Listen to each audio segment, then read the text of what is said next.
أعوذ بالله من الشيطان الرجيم. بسم الله الرحمن الرحيم. أستغفر الله ربي وأتوب إليه والحمد لله رب العالمين. ثم الصلاة والسلام على أشرف الأنبياء والمرسلين حبيبنا وحبيب رب العالمين أبي القاسم محمد وعلى آله الطيبين الطاهرين المعصومين المنتجبين. أما بعد، السلام عليكم warahmatullahi wabarakatuh. Para pemirsa yang budiman di mana saja Anda berada, semoga Allah selalu memberikan limpahan rahmat-Nya kepada Anda sekalian, sehingga dalam situasi apapun Anda selalu dilindungi, Anda dijaga imannya, dijaga takwanya. Khususnya beberapa tahun belakangan ini bangsa kita Indonesia diuji dengan berbagai bencana,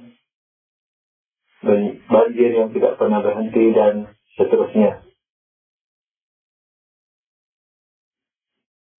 Allah pernah berfirman dalam Al-Quran yang kurang lebih maknanya adalah, apakah kalian merasa beriman sebelum diuji dengan kekurangan, misalnya buah-buahan dan makanan. Kemudian yang ingin saya sampaikan di sini, ujian yang sangat berat yang dimaksudkan Allah, yaitu wazulzilu zilzalan syadida, kalau digoncang segoncang-goncangnya. Nah, oleh karena itu, manakala datang ujian yang besar, ujian yang dahsyat, itu merupakan rahmat sebenarnya dari Allah Subhanahu wa Ta'ala, sehingga iman kita, takwa kita naik dan diakui oleh Allah Subhanahu wa Ta'ala.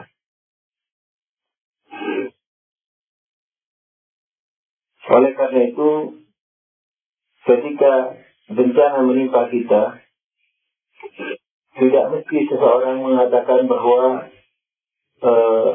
itu adalah bencana dari Allah Subhanahu wa Ta'ala. Sebab ketika bencana menimpa, ada kemungkinan di dalamnya ada unsur ujian, bukan azab, bukan petaka yang dikirim Allah Subhanahu wa Ta'ala.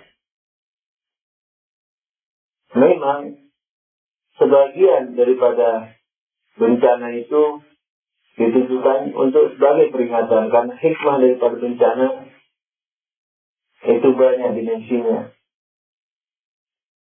Bagi sebagian orang, petaka itu merupakan azab dari Allah Subhanahu wa Ta'ala. Bagi sebagian orang, merupakan peringatan dari Allah Subhanahu wa Ta'ala. Bagi sebagian yang lain, merupakan ujian dari Allah Subhanahu wa Ta'ala, sehingga imannya diakui oleh Allah Subhanahu wa Ta'ala. Oleh karena itu, manakala bencana menimpa kita, bisa kita lihat dari tiga dimensi itu. Azab bagi sebagian, ujian bagi sebagian, dan peringatan bagi sebagian. Peringatan terhadap orang yang lalai sehingga dia ingat tentang keagungan Allah Subhanahu wa Ta'ala, kebesaran Allah Subhanahu wa Ta'ala, sehingga dia meninggalkan kelalaiannya dan melakukan taat, melakukan iman, dan mengejawantahkan, merefleksikan iman dalam kehidupan sehari-hari. Dan bagi orang yang telah beriman dan tidak maksiat, sudah tentu petaka itu merupakan ujian dari Allah Subhanahu wa Ta'ala, supaya imannya menjadi naik, imannya menjadi sempurna. Walaupun juga ada kemungkinan yang lain, bahwasanya kalau bala itu datang, yakni bala ketika datang itu sifatnya umum. Kapan? Manakala tidak ada amar ma'ruf nahi munkar. Jadi ketika dalam masyarakat tidak ada amar ma'ruf nahi munkar, tidak ada yang mencegah kemungkaran, tidak ada yang menyuruh kepada kebaikan, maka ketika bala datang, bala tersebut akan mengenai semua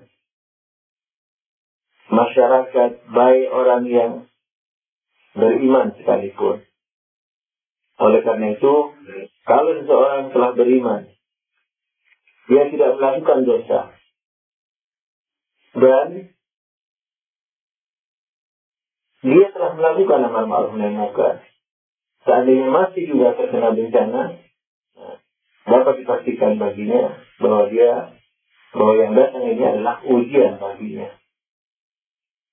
Para pemirsa yang beriman di mana saja berada, semoga Allah selalu menjaga kita dari dosa, menjaga kita dari kemusyrikan, kekufuran, menjaga kita dari maksiat, dan selalu memberikan bimbingan kepada kita terhadap keimanan dari yang paling rendah sampai paling tinggi. Begitu juga taatan dari yang paling rendah sampai kepada yang paling tinggi. Amin ya rabbal alamin. Sehubungan dengan materi kita,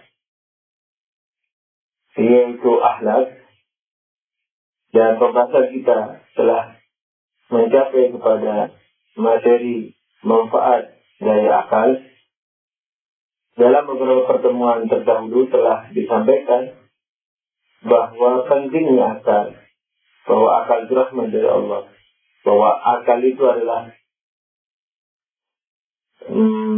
dasar daripada Al-Quran, alasan daripada turunnya Al-Quran dan seterusnya. Dan akal tidak bisa diversuskan dengan Al-Quran. Dan yang terakhir, pada pertemuan sebelum ini telah diterangkan mengapa akal ini, mengapa rasional atau akal ini merupakan pembeda bagi manusia, dan mengapa rasional ini menjadi kekuatan argumentasi. Sudah dijelaskan bahwasanya rasional adalah kesimpulan besar. Ketika seseorang telah dapat menyimpulkan universal, maka dia dapat menyusun argumentasi. Oleh karena itu, dia, yakni akal ini, memiliki potensi dan memiliki kerja, yaitu apa? Pada akhirnya membedakan yang benar dari yang salah. Tentu sesuai dengan kemampuan, sesuai dengan usahanya, sesuai dengan mukadimah yang telah dia dapatkan.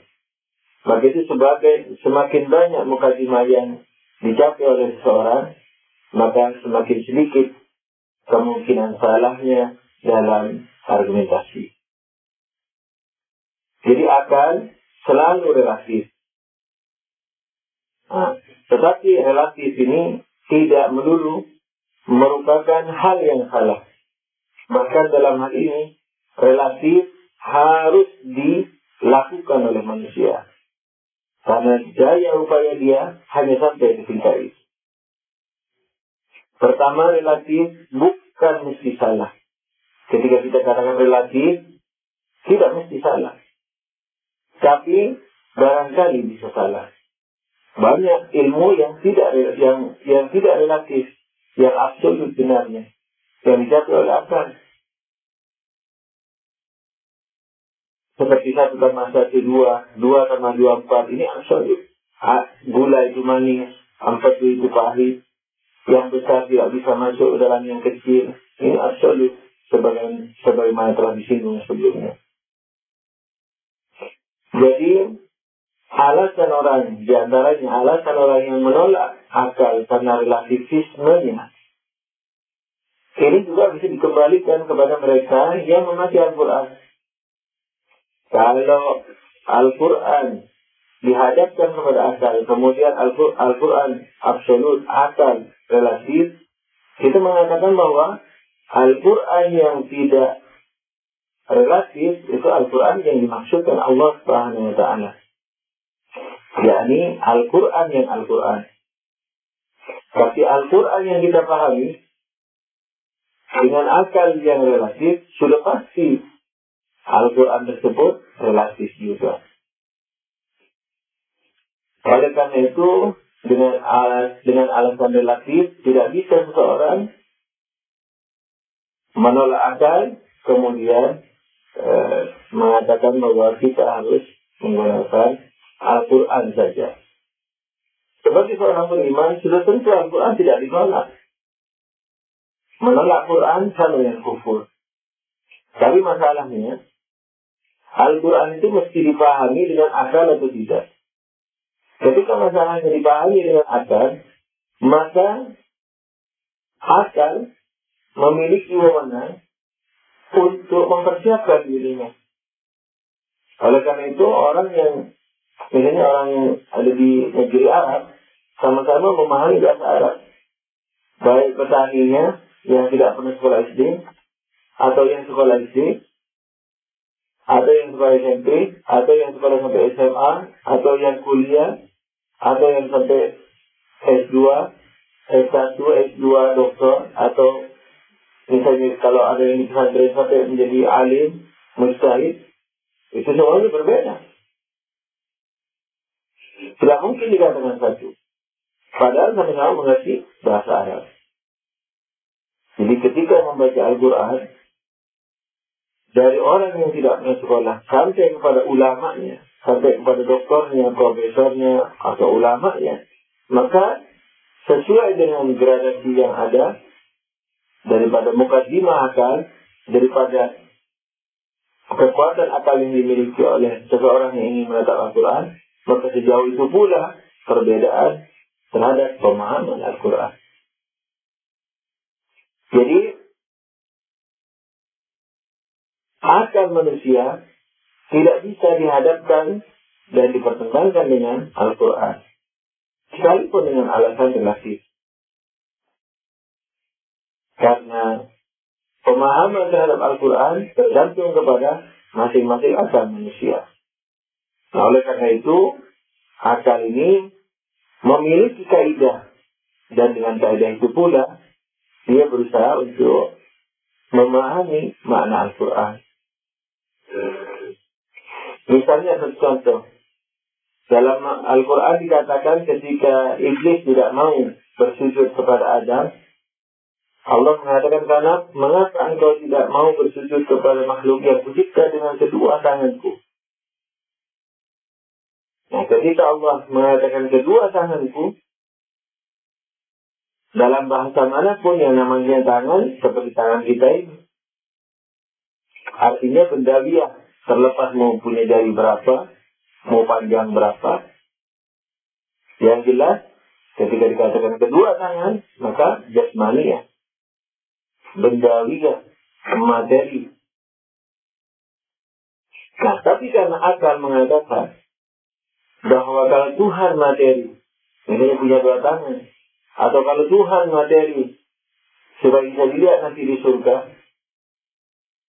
Karena ketika dilihat dengan mata, berarti harus materi. Kalau non materi tidak bisa dilihat dengan mata, dilihat dengan hati. Tapi sebagian muslimin mengatakan Tuhan bisa dilihat dengan mata. Kalau Tuhan bisa dilihat dengan mata, sama dengan memaknai tangan dengan kedua tangan ini. Yang apa? Membendakan Allah Subhanahu wa Ta'ala. Na'udzubillah min dzalik. Nah, ketika Tuhan menjadi bendawiah, ini masih kata akal. Ketika Tuhan sudah menjadi bendawiah, maka dia menjadi terbatas dengan ruang dan waktu. Padahal ruang dan waktu termasuk makhluk Allah. Bagaimana makhluk mengikat khalik? Bagaimana akibat mengikat sebab? Yang kedua, ketika Allah benda, na'udzubillah, bendawiah, punya dua tangan, datang bersama malaikat berbaris, bisa dilihat di surga dengan mata kemana, maka di samping dia terikat dengan ruang dan waktu tadi, berarti apa? Dia terbatas. Ketika dia terbatas, maka pasti memiliki awal dan akhir. Kalau dia memiliki awal dan akhir, berarti sebelum awal dia tidak ada. Kalau sebelum awal dia tidak ada dan kemudian ada, maka dia dicipta. Dia tiada yang tidak mungkin ada dengan sendirinya. Karena dia terbatas. Punya awal dan punya akhir. Sebelum awal dia tidak ada, bagaimana memadai dirinya sendiri? Nah, oleh karena itu, pasti dia diadai. Kalau dia diadai, maka dia bukan Tuhan, tapi makhluk. Nah ini kata akal.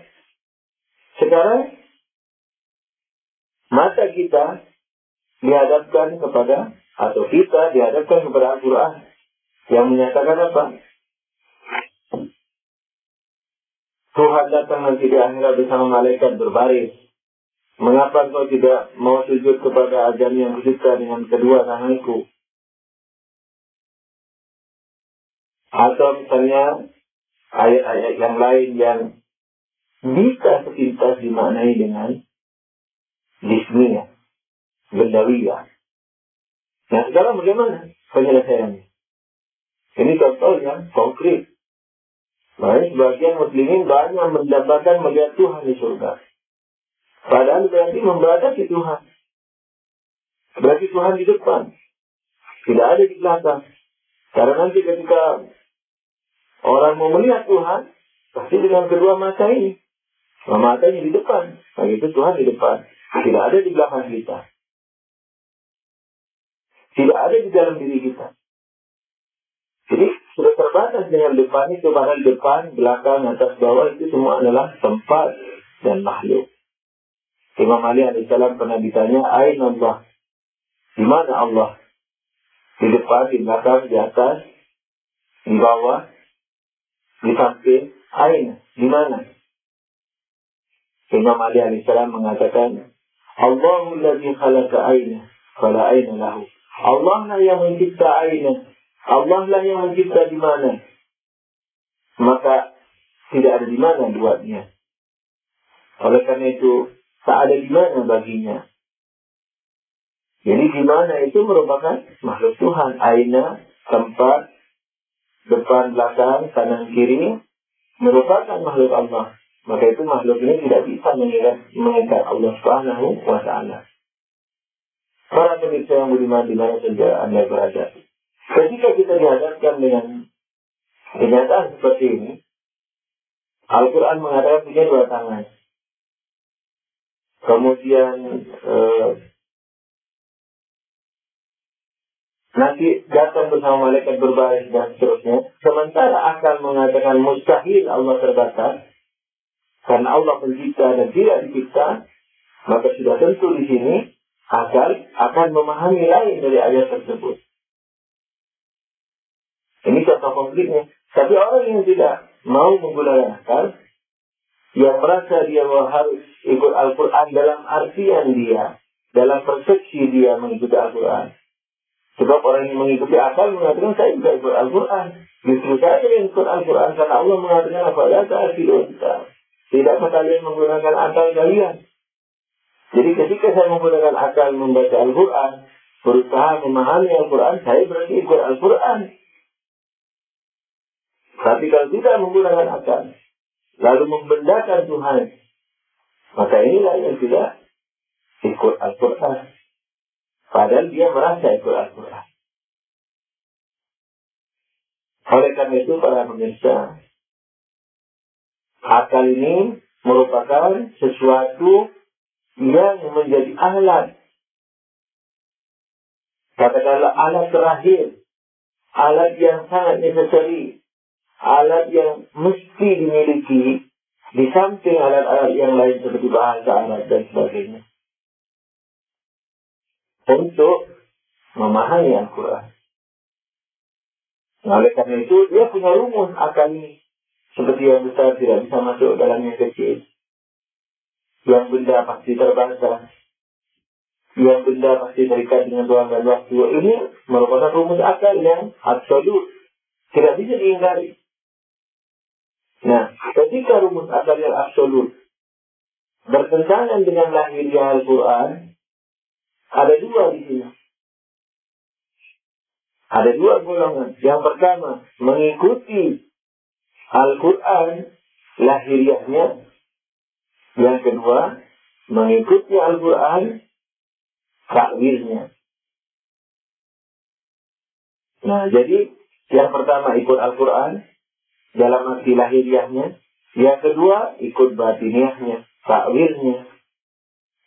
Maka itu orang yang merasa ikut Al-Quran ini selalu memojokkan orang yang menafsirkannya akalnya dengan mengatakan apa?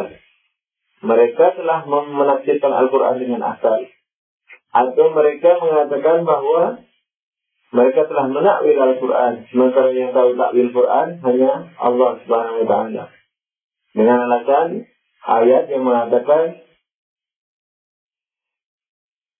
tidak tahu takwilnya dari yang mutasyabihat kecuali Allah. Dan orang-orang yang berilmu, jadi kecuali Allah titik. Dan orang-orang yang berilmu mengatakan kullun min indillah, semua dari Allah. Mereka mengatakan demikian. Lalu orang-orang yang berakal balik bertanya, wahai kamu orang-orang yang tidak mau menggunakan akal, kalau ayat itu ada dua, muhkamat dan mutasyabihat, lalu yang mutasyabihat tidak ada yang paham kecuali Allah, lalu buat apa diturunkan bagi kita? Sementara Allah menyuruh kita mengamalkan Al-Quran. Bagaimana mengamalkan Al-Quran tanpa kita pahami? Oleh karena itu, pemahamannya jangan di setelah Allah. La ya'lamu ta'wilahu illallah, jangan di situ. Tidak tahu takwilnya kecuali Allah, lalu koma. Jangan di sana komanya. Kenapa? Karena kalau hanya Allah yang tahu, tidak ada gunanya Al-Quran itu diturunkan. Oleh karena itu, mestinya illallah warrasikhuna fil ilm. Jadi tidak tahu takwilnya kecuali Allah dan orang-orang yang berilmu, yang ilmunya tinggi, di mana mereka mengatakan semua dari Allah. Mereka dapat mengatakan semua dari Allah karena benar. Kenapa benar? Karena mereka paham benar. Tapi kalau tidak paham, bagaimana mau mengatakan dari Allah? Nah, dengan demikian maka menafsirkan Al-Quran, kalau lahiriahnya itu bertentangan dengan daruriyat asliyah, dalam istilah yang bisa dilihat. Kalau bertentangan dengan asal yang absolut, maka sudah mesti lahiriahnya itu bukan yang dimaksudkan oleh Allah Subhanahu wa Ta'ala, tapi dia merupakan sesuatu bahasa yang sangat terikat dengan kesepakatan masyarakat yang terpaksa dipakai oleh Allah karena memang itu yang digunakan oleh Allah, yaitu bahasa masyarakat, tapi yang dimaukan bukan yang dimaukan masyarakat. Seperti kedua tangan tadi. Kedua tangan dalam masyarakat dipakai untuk ini. Kedua tangan kita yang kanan dan kiri. Dan Allah dalam menjelaskan, karena memakai bahasa masyarakat, maka kedua tangan ini yang dipakai. Tapi makna yang dimaksudkan bukan kedua tangan material atau madiyah atau jismiyah, sebagaimana yang dipahami oleh masyarakat. Oleh karena itu, para pemirsa yang beriman, akal ini sangat diperlukan oleh kita untuk memahami Al-Quran. Jadi, relatif yang dialami oleh akal tidak membuat manusia celaka. Karena manusia harus berusaha untuk mencapai yang hakiki. Dan relatif ini tidak mesti salah. Jadi kalau kita katakan relatif, yakni apa? Mungkin saja salah.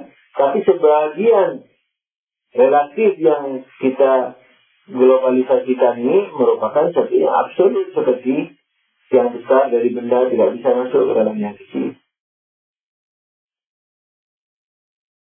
Pesawat terbang yang besarnya seperti itu, Boeing yang besar tidak bisa masuk ke dalam tas yang kecil. Misalnya, ini absolut. Tuhan tidak terbatas, ini absolut.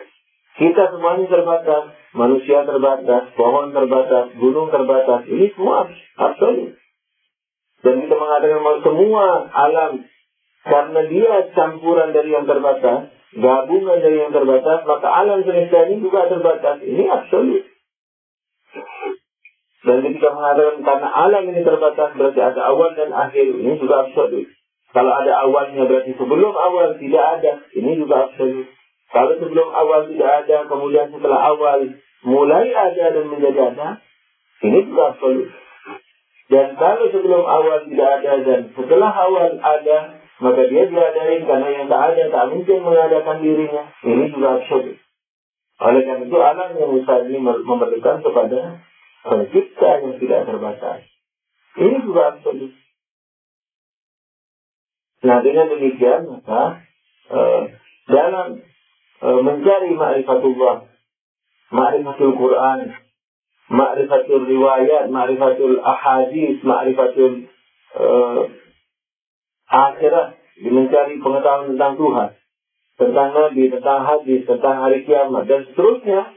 Nah, ini berkembang dalam artian seseorang bisa memicu dirinya dengan berpikir, belajar, takwa, berdoa, apa saja yang bisa menjadi elemen daripada sebab untuk mencapai ketinggian ma'rifat, bisa dipakai oleh manusia untuk mencapai tingkat yang tinggi. Oleh karena itu, salah satu makna relatif itu bersifat ke atas. Yakni apa? Bersifat mendalam. 1 tambah 1, 2. 1 tambah 1, kalau meningkatnya gimana? Misalnya akar 4. 1 tambah 1, umpamanya 10 bagi 5. Umpamanya, dan seterusnya. Semuanya benar, walaupun lahiriahnya berbeda. Jadi para pemirsa, akal ini mengapa menjadi sangat penting dan menjadi alasan Tuhan menurunkan Al-Quran? Modalnya cuma satu awalnya, yaitu apa? Yaitu dapat menyimpulkan kesimpulan universal. Nah, tapi dari sini, ketika akal dapat menimbulkan kesimpulan universal, maka dia dapat menyusun premis-premis. Premis mayor, minor, walaupun dia tidak sadar bahwa itu namanya premis, bahwa itu namanya mukadimah besar, mukadimah kecil, dan seterusnya. Jadi akal, guna utamanya, manfaat utamanya adalah apa? Mengenali universal, setelah itu mengenali dalil, mulai dia berdalil, dan mengenali apa? Yang benar dari yang salah. Walaupun dalam tanda petik relatif. Nah, ini lain kali kubur nafsani lawis ahad, tapi harus mencari. Allah tidak membebani manusia kecuali sesuai kemampuannya, tapi dengan dengan keterbatasan manusia, maka manusia harus berusaha mencapai ma'rifah, dan ma'rifah itu harus ditopang dengan argumentasi. Iman, ma'rifah tentang iman dan seterusnya, tentang fikih, tentang sosial, akhlak, apa saja politik, harus sesuai dengan dalil. Dan dalilnya harus diusahakan kepada yang absolut. Premis mayor minornya diusahakan yang absolut, seperti 1 tambah 1, 2. Nah, itu nanti kesimpulannya insya Allah akan menjadi lebih benar. Oleh karena itu, Al-Quran harus dilihat dengan akal sesuai dengan seluruh mukadimah dan senjatanya yang dimiliki. Baru pemahaman terhadap Al-Quran itu akan menjadi lebih benar, dan insya Allah menjadi benar. Dan kalaupun masih salah, insya Allah akan dimaaf oleh Allah Subhanahu Wa Taala karena kita telah berusaha. Tapi kalau tidak menggunakan akal, dan dia selalu mengatakan bahwa yang saya pegang ini Quran, padahal Quran ala dia, Quran ala pahaman dia, maka kalau dia salah, tidak akan dimaafkan oleh Allah Subhanahu Wa Taala. Semoga Allah selalu menjaga kita dari waswas syaitan, dari kerasnya hati yang tidak mau mendapat bimbingan, tidak mau berargumentasi, dan semoga Allah selalu mengampuni juga kesalahan kita. Amin ya rabbal alamin. Allahumma shalli ala Muhammadin wa alihi wa sahbihi. Wabillahi taufiq wal hidayah. Wassalamualaikum warahmatullahi wabarakatuh.